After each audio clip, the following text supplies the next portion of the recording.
इस एक्सप्लेनर में आपका स्वागत है। आज हम छत्रपति शिवाजी महाराज के उस शानदार रणनीतिक मास्टरपीस और उनके अंतिम बड़े सैन्य अभियान पर चर्चा करेंगे, जो एक तरफ तो उनके शौर्य और जीत की गाथा है और दूसरी तरफ एक बहुत ही गहरे व्यक्तिगत दुख से जुड़ी हुई है। चलिए बिना देरी किए सीधा शुरू करते हैं। अब इस महान राष्ट्रीय नायक की अविश्वसनीय सहनशक्ति और लगन को अगर सही मायनों में समझना है ना, तो इस नंबर पर गौर कीजिए। 35। स्वशासन और स्वराज्य के लिए 35 साल का लगातार बिना रुके किया गया कड़ा संघर्ष।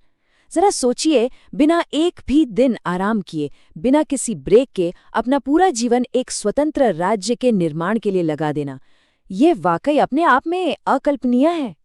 तो आज की हमारी ये चर्चा कुछ इन प्रमुख बिंदुओं से होकर गुजरेगी। राज्याभिषेक के बाद की उस बड़ी त्रासदी और रणनीतिक दूरदृष्टि से लेकर गोलकोंडा के गठबंधन, जिंजी और वेल्लोर की जीत, पारिवारिक संघर्ष और अंततः उस महानायक की अंतिम यात्रा तक।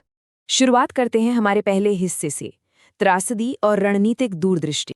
राज्याभिषेक का वो ऐतिहासिक जश्न अभी थमा भी नहीं था कि स्वराज पर एक बहुत बड़ा पहाड़ टूट पड़ा। 17 जून 1674 को राजमाता जीजाऊ यानी मां साहिब का निधन हो गया। देखिए, पूरा राज्य भले ही महाराज पर निर्भर था, लेकिन खुद महाराज अपनी मां पर निर्भर थे। वो उनकी गुरु थीं, उनका सबसे मजबूत आधार थीं। उनका जाना एक ऐसा दुख था जिसकी शायद कभी भरपाई नहीं हो सकती थी। लेकिन एक महान विजनरी होने के नाते महाराज जानते थे कि शोक के बावजूद स्वराज्य के निर्माण का ये महान कार्य रुकना नहीं चाहिए। अब उस वक्त की जियोपॉलिटिकल स्थिति को समझना बहुत दिलचस्प है। दक्षिण में आदिल शाही साम्राज्य लगभग खत्म हो रहा था, मतलब वहां से अब कोई खास खतरा नहीं बचा था। लेकिन असली और सबसे बड़ा खतरा उत्तर में था। मुगल सम्राट औरंगजेब, जो बस इसी ताक में था कि कब स्वराज्य को निगल लिया जाए। ये मुगलों का संकट एक ऐसा अस्तित्वगत खतरा था जो किसी भी दिन स्वराज्य पर टूट सकता था। और यहीं से जन्म लेता है दक्षिण की ओर देखने का वो मास्टर स्ट्रोक। इस अभियान के मुख्य रूप से 2 उद्देश्य थे। पहला, उत्तर से आने वाले इस मुगल तूफान के खिलाफ दक्षिण में एक एकदम सुरक्षित और अभेद्य ठिकाना बनाना, मान लीजिए स्वराज्य की एक इंश्योरेंस पॉलिसी। और दूसरा उद्देश्य पारिवारिक था। उनके सौतेले भाई व्यंकोजीराजे, जो उस समय कर्नाटक में पिता की जागीर संभाल रहे थे, महाराज चाहते थे कि उन आपसी दूरियों को मिटाकर उन्हें भी स्वराज्य के इस महान कार्य में शामिल किया जाए। और इसी के साथ हम आते हैं दूसरे चरण पर, गोलकोंडा का भव्य गठबंधन, कूटनीति का एक बेहतरीन उदाहरण। जैसे ही ये दक्षिण अभियान शुरू हुआ, सबसे बड़ी कूटनीतिक जीत गोलकोंडा में मिली। अब दिलचस्प बात यह है कि महाराज के पहुंचने से पहले ही उनके शौर्य की कहानियां, जैसे अफजल खां का वध, शाइस्ता खां की हार और आगरा से वो चमत्कारिक तरीके से बच निकलना, वहां के लोगों तक पहुंच चुकी थीं। गोलकोंडा की सड़कों पर स्थानीय लोगों ने उनका फूलों से स्वागत किया और वहां के शासक अबुल हसन कुतुब शाह ने न सिर्फ उन्हें पूरी इज्जत के साथ बराबरी का सिंहासन दिया, बल्कि पूरी सैन्य मदद का भी पक्का वादा किया। एकदम कमाल की कूटनीति।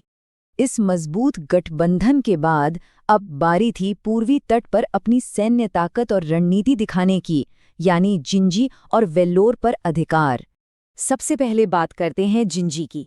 जिंजी का जीतना बहुत अहम था, क्योंकि इससे वो पहला बड़ा रणनीतिक लक्ष्य पूरा हो गया, मुगल सीमाओं से बहुत दूर एक बेहद सुरक्षित गढ़ बनाना। और आपको बता दूं, जिंजी कोई साधारण किला नहीं था। ये एक ऐसा दक्षिणी गढ़ था जो स्वराज्य की राजधानी रायगढ़ जितना ही मजबूत और अभेद्य माना जाता था। लेकिन वेल्लोर ने कहीं ज्यादा कड़ी टक्कर दी। इस किले ने महीनों तक हार नहीं मानी। जब सीधी घेराबंदी से काम नहीं बना, तो मराठा सेना ने एक गजब की इनोवेटिव रणनीति अपनाई। उन्होंने पास की ही एक पहाड़ी पर तोपखाना स्थापित किया और वहां से जो सटीक हमले किए, उसने आखिरकार वेल्लोर की मजबूत सुरक्षा को तोड़ ही दिया। इस पूरी विजय का स्केल समझने के लिए बस इस नंबर को देखिए, 20 लाख। इस नए जीते गए दक्षिणी क्षेत्र से उस समय 20 लाख की एक विशाल सालाना आय मिलने वाली थी, और साथ ही अनगिनत छोटे बड़े किले भी स्वराज के नियंत्रण में आ गए थे। ये सिर्फ एक सैन्य जीत नहीं थी, ये स्वराज के लिए एक बहुत बड़ा इकोनॉमिक बूस्ट भी था। लेकिन इस शानदार राजनीतिक और सैन्य सफलता के बीच इतिहास का एक बहुत ही कड़वा और व्यक्तिगत अध्याय भी है। व्यंकोजी राजे के साथ संघर्ष। यहाँ एक बहुत ही दिलचस्प और अहम सवाल खड़ा होता है। व्यंकोजी राजे, जो तंजावुर की जागीर संभाल रहे थे, उन्होंने पहले कभी भी अपनी विरासत को साझा करने या स्वतंत्रता के इस आंदोलन का सम्मान करने में कोई दिलचस्पी नहीं दिखाई थी। तो अब जब पूरे स्वराज्य का भविष्य दांव पर था, क्या खून का रिश्ता पुरानी कड़वाहट पर भारी पड़ेगा? क्या परिवार एक हो पाएगा? दुख की बात है कि ऐसा नहीं हुआ। महाराज ने उन्हें पूरे सम्मान के साथ बुलाया, लेकिन व्यंकोजी राजे ने सहयोग करने से साफ इनकार कर दिया। वो बिना बताए चुपचाप वहां से निकल गए, और सबसे चौंकाने वाली बात, उन्होंने मराठा सेना पर ही अचानक हमला कर दिया। जाहिर है, इस हमले का तुरंत और करारा जवाब दिया गया और उनकी बुरी तरह हार हुई। लेकिन इस घटना ने, अपने ही सगे भाई के इस धोखे ने, छत्रपति शिवाजी महाराज को बहुत गहरा दुख पहुंचाया। विश्वासघात की उस चुभन के बावजूद महाराज ने जो कृपा और बड़प्पन दिखाया वो बेमिसाल है। उन्होंने अपने भाई और भाभी दीपाबाई को चोली बांगड़ी के सम्मान के तौर पर नए दक्षिणी क्षेत्र सौंप दिए, और साथ ही ये बहुत ही गहरी सलाह लिखकर भेजी, विदेशी शत्रुओं पर भरोसा न करें, पुरुषार्थ के कार्य करें। यह सिर्फ एक राजा की कूटनीति नहीं थी, ये एक बड़े भाई की फिक्र और चेतावनी थी। और अब हम पहुंचते हैं इस एक्सप्लेनर के आखिरी और सबसे भावुक पड़ाव पर, एक महानायक की अंतिम यात्रा।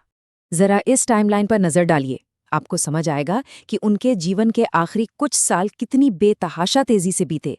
एक इतने विशाल और थका देने वाले दक्षिण अभियान से लौटने के तुरंत बाद, बिना एक पल भी रुके, उन्होंने जंजीरा की सिद्दी के खिलाफ एक भीषण नौसैनिक युद्ध छेड़ दिया। आराम या विश्राम, ये उनके जीवन में कभी था ही नहीं। और आखिरकार दर्शकों के इस लगातार संघर्ष ने उनके शरीर को थका दिया। 3 अप्रैल 1680 को, मात्र 50 वर्ष की आयु में, प्रजा के रक्षक और इस महान राष्ट्रीय नायक ने दुनिया को अलविदा कह दिया। वो पूरे भारतवर्ष को शोक के एक ऐसे समंदर में छोड़कर चले गए जहां से उबरना मुश्किल था। लेकिन अपने पीछे वो हिंदवी स्वराज्य की एक ऐसी मजबूत और अद्वितीय विरासत छोड़ गए जो हमेशा के लिए अमर हो गई। तो इस एक्सप्लेनर को खत्म करते हुए जरा इस बात पर गहराई से विचार कीजिए। अगर महाराज ने अपने जीवन के आखिरी वर्षों में ये दूरदर्शी दक्षिण अभियान नहीं किया होता तो क्या होता? क्या स्वराज्य औरंगजेब के उस विनाशकारी मुगल तूफान का सामना कर पाता? सच तो ये है कि दक्षिण को सुरक्षित करके स्वराज्य के इस महान वास्तुकार ने ये पक्का कर दिया था कि उनके जाने के बहुत बाद भी उनका राज्य हमेशा सुरक्षित रहेगा। अपने इसी अद्वितीय साहस और विजन के कारण वो एक सर्वोच्च राष्ट्रीय नायक के रूप में इतिहास में सदैव अमर रहे।